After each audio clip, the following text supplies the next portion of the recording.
Good morning, good evening, and welcome back to Cannon Fodder featuring Guna Matters. Now, it is Monday afternoon, midday show. Frustrating news, frustrating experiences this whole season, or at least the back end of the business end of the season. And what a bizarre, stressing moment that is. So, I've got a bit of statistics that I want to sort of lay out. A lot of Arsenal fans and all other pundits has been saying that Arsenal has bottled the league, and I don't like the word bottle and all those type of things. However, no matter how you want to put it, how you want to call it, we've lost out on the league, we've given it away, and we said, City, yeah, go for it. Now, we all knew that most of the season, and I've spoken about this probably in length, is that Mikel Arteta didn't need a plan B for probably 80% of the season, because his plan A had worked for him from the first game up until the Liverpool game away. In fact, the Newcastle game at home at the Emirates, where we drew 0-0. By that game, because of the quality Newcastle has or have got, you had to introduce or implement a plan different to what they used to. Because now, if you remember, in the Newcastle game, they started doubling up on Saka and Martinelli, and to an extent Odegaard, and they didn't give our wingers time of day. And we can argue all the controversial VAR decisions. That is part of the game, unfortunately. We could look back on all those type of things and justify the fact that we didn't win the league or drop points. So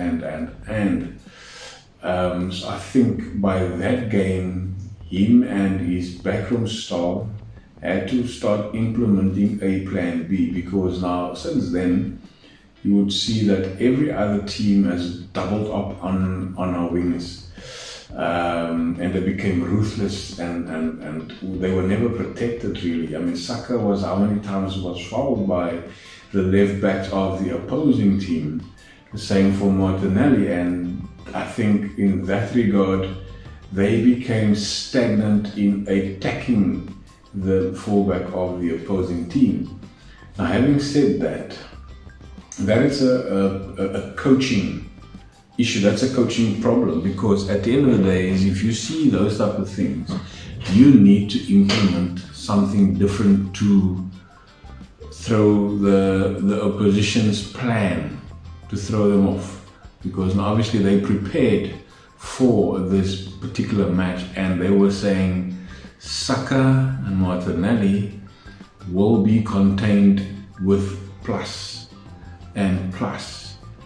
But we had to counter that and saying, Odegaard, be close to Saka, and Xhaka, be close to Martinelli, or whatever the plan B or C would have been. And I think that it would have started in that game. And now we all know where we're sitting. And Saturday's game was a giveaway.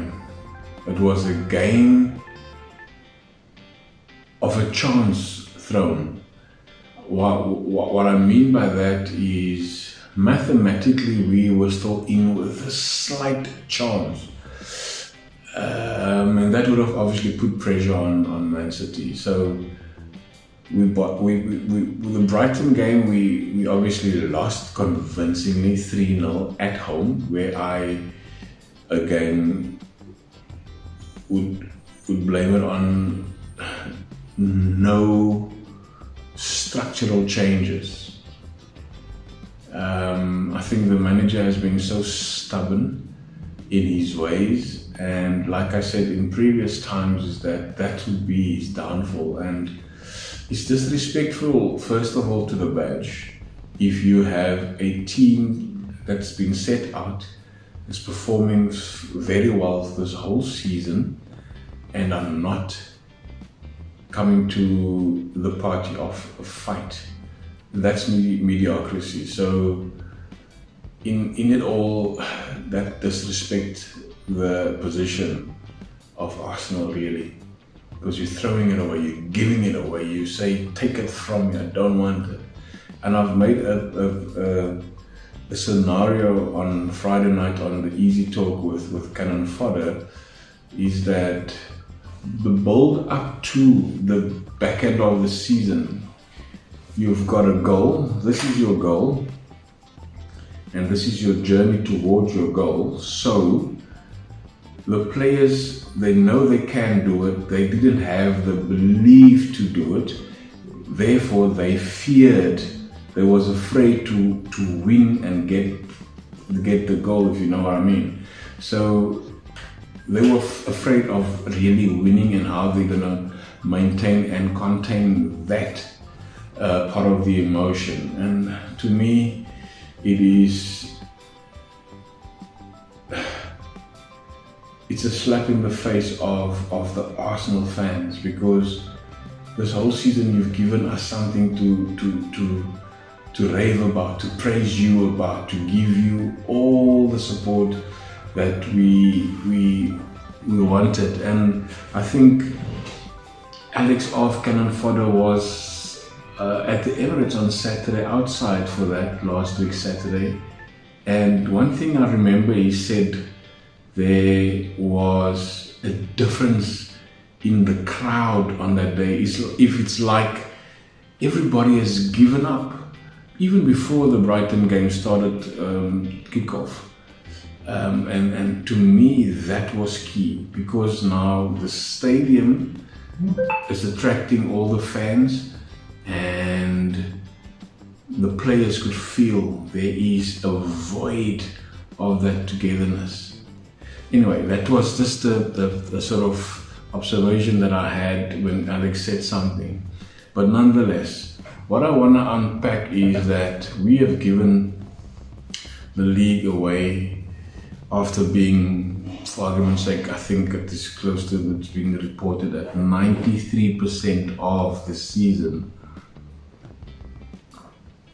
we were on top. Now 93% of the season is a long time. That is a long time. That is 2 or 3 games just to take you over the line. And it's 3 massive games. And you know what games was that? It was the West Ham game, the Southampton game, and the Brighton game. Those are the 3 games that should have taken me over the line. So I'm not going to go with ifs and buts or maybes or whatever you. We've lost it, we've given it away, and that is on us, or rather on the fans. It's on the team and the manager, because they showed mediocrity in those type of games. The pressure got to them, and the fact that the pressure got to them, they crumbled. It's not a wobble, it was a crumble. It was completely giving up. In the Brighton game, they gave up. We've got one game left to play, and it's at home to Wolves. Last season we gave Everton 5-0 on the day of our last game. I don't see that happening this time, because now they've made and been cemented in the top 2. I don't think there's anything to really come out and play for, because City has won the league already. If we had won the Brighton game and we have won the game at Nottingham Forest, we would have been in with a slight chance of City potentially losing 2 games and drawing 1. That would have taken them up to 86, and we would have been on 88 with 1 point difference and we have won the league. That is the scenario, that was the math, and that is it, unfortunately. But this is what is standing out for me. Having said all that, we've lost the league and all that type of thing, 93% on top. In 1995-1996 season, Kevin Keegan's team, Newcastle at the time, for the majority of the season, Newcastle looked destined to win the first league title since 1927, with a side which quickly became known as the Entertainers, sweeping all before them with a thrilling brand of football at one point, and they were 12 points clear. Now, 12 points clear, it's a lot of points. That's 4 games. That's 4 games. We were at one stage 8 or 9 points clear in January or even in March. That was 2 games and 2 games drawn points type of scenario. Newcastle was 12 points clear on top for most of the season. United slowly began close the gap, and when Newcastle lost a 4-3 to Liverpool in the greatest game of their Premier League history, Keegan was disconsolate. The sight of him slumped over the advertising boards at Anfield, becoming one of the defining images of the season. Now, I can argue that Arteta didn't go all that route. However, his face says it all though. And just a few weeks later though, he produced an even more memorable moment after a 1-0 win at Leeds, and Keegan let rip at Ferguson, who had publicly questioned whether the opponents would fight as hard against Newcastle as they had against the United team. Now, what he means by that is the opponents of United didn't fight the fight against United as they were against Arsenal. So again, similarities that came from that season is with us as well, because Arsenal had opponents that's going all out against them. The Brightons, the Forest, the Brentfords, the Newcastle, Southampton, for Pete's sake. These are the teams that came out and they wanted to kill Arsenal for whatever reason, and they didn't do as much as they did to us like they did to City. And that is probably the similarities you can sort of point out. Now, in all that 12 points that Keegan and Newcastle were on top, it says here that unfortunately for Keegan, United did go to Middlesbrough and get something, 3 points in fact, and they ended up winning the title quite comfortably in the end, with Newcastle drawing the final 2 fixtures. Both Keegan and his team had been broken by Alex Ferguson's masterclass in the art of mind games. Again, Pep Guardiola and Manchester City, the same with Arsenal. There was a total mind games of him going to the media saying, Arsenal on top, they're 6 points clear or 8 points clear, and even though we've got games in hands, we still have to win those games. And as I said it before, this is mind games that is starting to play, and that happens. And then it goes on in 1997, 1998, the Manchester United Fergie's Fury, it said. People might not remember the name, but everyone remembers the face when Arsenal beat Premier League leaders Manchester United at Old Trafford on March 14, 1998. The coverage cut from the pitch to the crowd, where a curly-haired gooner called Barry First looked like he was almost about to explode with joy. Now, in his excitement was understandable because of Mark Overmars' late goal. Arsenal were just 6 points behind United and with 3 games in hand. And this is the same scenario again. City was 6 points behind Arsenal, also with 2 or 3 games in hand, and clearly rattled Alex Ferguson, that tried to play down the significance of his side's defeat by questioning both Arsenal's quality and composure. Now, we've obviously know what happened in all that scenarios, and if they win their games in hand, they will go ahead of us. But they will find out they start dropping points towards the end of the season. There's no question about that, said the Scotsman. Now, they played well today, but I don't think they are as good as they played well today, but I don't think they are as good a football team as us. Ferguson has said that. Now, indeed, that victory at Old Trafford proved that the second of 10 consecutive wins that saw Arsenal win the title with 2 games to spare. Now, exactly what happens now is City has been on a winning run for at least 11 to 12 games consecutively, and they still have 2 games in hand. Oh, today is 3. And they've won the league with 3 games to spare.